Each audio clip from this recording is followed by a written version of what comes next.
नमस्कार, खबरवाला में आपका स्वागत है। मैं हूं कमलेश गढ़िया।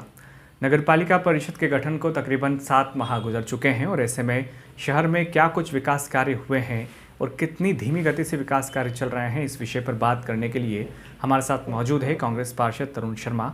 हम सीधे इनसे चर्चा करते हैं। तरुण जी, स्वागत है आपका। धन्यवाद।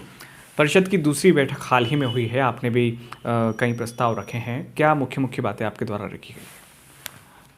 प्रमुखता जो एजेंडे में नगरपालिका परिषद की एजेंडे में जो 29 प्रकरण थे, उसमें से 2 प्रकरण तो नगरपालिका कॉलोनी व गोलचराय के सब्जी मंडी को डिसमेंटल करके कॉम्प्लेक्स बनाने के प्रकरण थे। तो उसमें दोनों पे मेरे अलग मत थे। पहला, जो नगरपालिका कर्मचारी कॉलोनी के जो कॉम्प्लेक्स बन रहा है, उसके लिए पहले भी पूर्व में 10 लाख रुपए कंसल्टेंट को डीपीआर के नगरपालिका भुगतान कर चुकी है।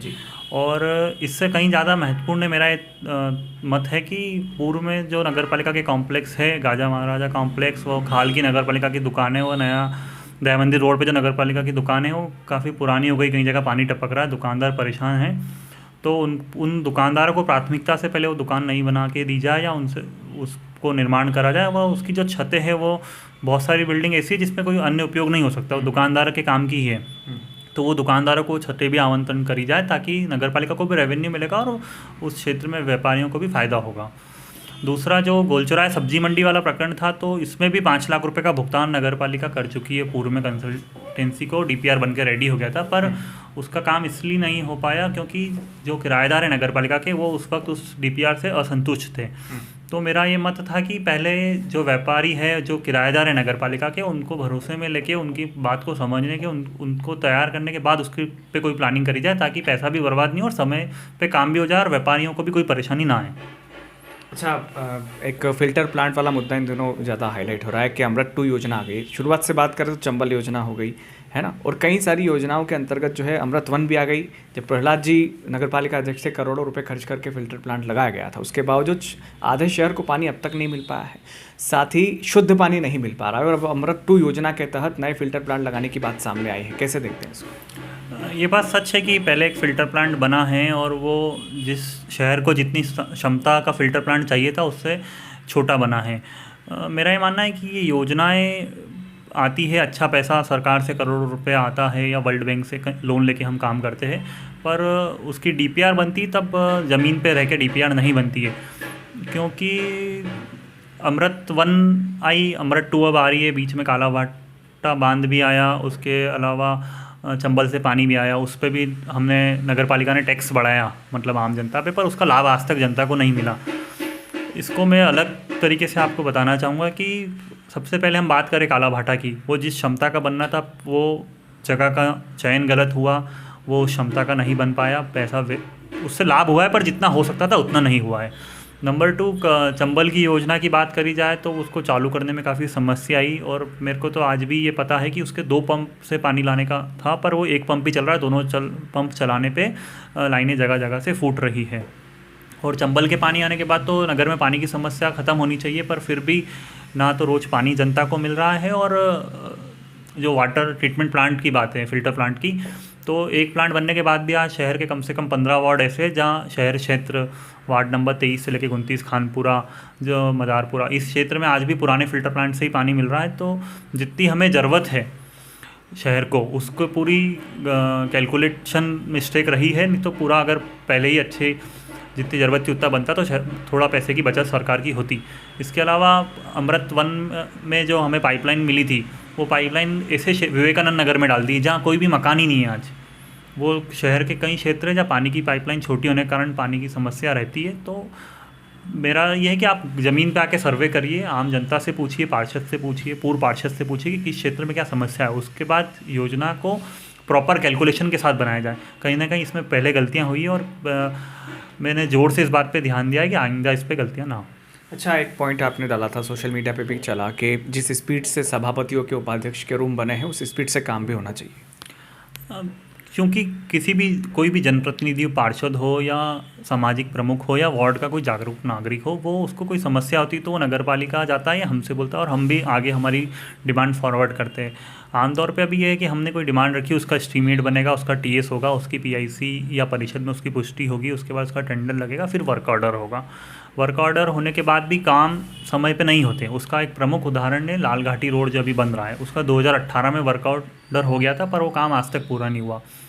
तो जब परिषद में एक चर्चा के दौरान ये बात आई कि अब व्यवस्थाएं बदल गई और अब ऐसा नहीं होगा, तो मेरा उस पर तर्क था कि आप जितनी तेज़ी से सभापतियों के चैम्बर और जितने अच्छे चैम्बर बने हैं उतना अच्छा शहर का विकास होगा, उतनी जल्दी शहर का विकास होगा। और कोई भी फाइल किसी भी वार्ड की, किसी भी क्षेत्र की टेबलों पे ना रुके, समय पे एस्टीमेट बन जाए, टीएस हो जाए, परिषद में पास हो जाए या पीआईसी में वर्क ऑर्डर हो जाए और काम भी कंप्लीट हो जाए, तो मुझे बहुत खुशी होगी। इस बात पे हम सब 40 पार्षदों को मिलकर ध्यान देना चाहिए। मैंने बात वहाँ कही। अच्छा, पार्ट अनुमति को लेकर भी मुद्दा उठाया आपने, क्या कहना? हाँ, चूँकि अक्टूबर 2022 में गजट नोटिफिकेशन, शायद मेरे को जहाँ तक तारीख याद है 10 तारीख को, केंद्र पूरे जो स्टेट के मिनिस्टर, इनकी एक बैठक में निर्णय लिया गया कि 105 वर्ग मीटर मतलब कि लगभग 1129 स्क्वायर फीट के प्लॉट की अनुमति पार्ट प्रॉपर्टी की भी नगरपालिका सशर्त दे सकती है।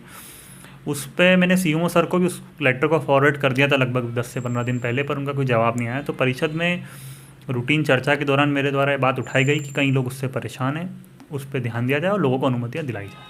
अच्छा, 7 माह तकरीबन हो गए हैं, किस तरीके से देखते हैं कार्यकाल को? जो घोषणा पत्र में था हर एक पार्षद के, नगर पालिका अध्यक्ष के, छोटी मोटी समस्याएं ले लें, उद्यानों का विकास हो गया, सड़कें हो गई, साफ सफाई व्यवस्था हो गया, इस सारी चीज़ों को आप किस तरीके से देख रहे हैं? क्या 7 माह में चीज़ें सही हो पाई हैं, या पार्षदों के बगैर वाली जो नगर पालिका थी उससे लोग संतुष्ट थे? आप नहीं, पहले और अब चुनाव के बाद फ़र्क तो पड़ता है, जनता की समस्याओं का समाधान समय पे होता है। अगर ये देखा जाए कि 7 माह में क्या परिवर्तन आया, तो मैं स्वच्छता और उद्यान शाखा से तो मैं संतुष्ट नहीं हूँ, क्योंकि जो पहले चल रहा था वही व्यवस्था है। आज हम इस शहर में काफ़ी कुछ अच्छा कर सकते हैं। अगर स्वच्छता अभियान की बात करें तो हमारे से 200 किलोमीटर दूर इंदौर है, जो लगातार 6ठी बार देश में प्रथम आया है। वहाँ की जनता भी सहयोग करती है, पर वहाँ का काम भी उस हिसाब से होता है। आज हमारे पास कर्मचारी कम है, तो उसे बढ़ाने की ज़रूरत है। जो कर्मचारी काम नहीं कर रहे हैं उन पे ध्यान रखने की, मॉनिटरिंग की ज़रूरत है। तो इस शहर को अगर जून में बांट के और जनता को ही का साथ लेके अगर हम काम करेंगे, तो हम इस देश में अच्छी स्थिति में आ सकते हैं। और नंबर ऑफ गेम तो छोड़ दें, पर शहर में सफाई व्यवस्था और अच्छी हो सकती है, जिस पे काम नहीं हो रहा है। उद्यान शाखा से तो मैं बहुत पीड़ित हूँ कि आप जानकर हैरान होंगे कि हमारी नगर पालिका का सबसे ज़्यादा रेवेन्यू पूरे प्रदेश में, सबसे मजबूत नगर पालिका है। उसके बाद भी अगर सबसे बुरी हालत है उद्यानों की, तो मेरे हिसाब से एमपी में हमारे शहर में ही है। उसको लेके मेरे द्वारा पहले भी बात उठाई गई, इस परिषद में भी अच्छे से दमदारी से उठाई गई है कि उद्यान शाखा के कर्मचारी एक तो फील्ड में नज़र नहीं आते, और हम 60 लाख रुपए सालाना उद्यान शाखा के कर्मचारियों की सैलरी दे रहे, पर नगर में 10 उद्यान भी ऐसे नहीं है कि जहाँ हम उसका परिवार को लेके जा सके, या उसमें झूले चक्री हो, या उसमें ओपन जिम के इक्विपमेंट हो। तो मेरे द्वारा परिषद में मांग करी गई कि इस पर ध्यान दिया जाए और तत्काल इस समस्या का समाधान करें जाए। तरुण जी, स्वच्छता सर्वेक्षण 2023 को लेकर के जो सफाई व्यवस्था के लिए जो खरीदी को लेकर के 1 करोड़ 10 लाख का प्रकरण भी सामने आया था, क्या कहना है इस पर?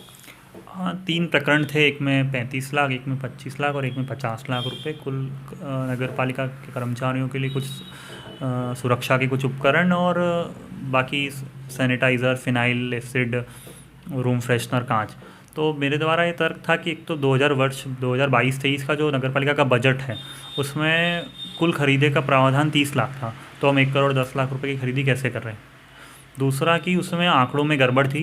उदाहरण के तौर पे हमारे यहाँ सुलभ शौचालय 44 है, जिसमें से 14 का संचालन कोई एजेंसी कर रही है, जिसके पूरा रख रखाव उन्हीं को करना है।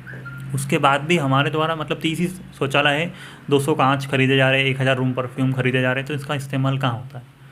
पेपर पे चीज़ें खरीदना बहुत आसान है, जब ना तो उसका उपयोग होता है। तो मेरा ये तर्क था कि पहले इसको करेक्ट करा जाए, उसके बाद इसकी अनुमति खरीदने की दी जाए। इनका उपयोग होता है जब बाहर से कोई टीम निरीक्षण करने आती है, तब होता है? नहीं, मेरा मानना है एक दिन ही क्यों हो रहा, आप करो पूरे साल जनता को सुविधा देना। नगर पालिका की ड्यूटी हमारी कि हम नगर पालिका की ऐसी संस्था है कि जो आम जनता से जुड़ी रहती है, इसका हर एक काम जनता पे प्रभाव डालता है। तो हम एक ही दिन में एक टीम में या एक नंबर्स के लिए क्यों करें?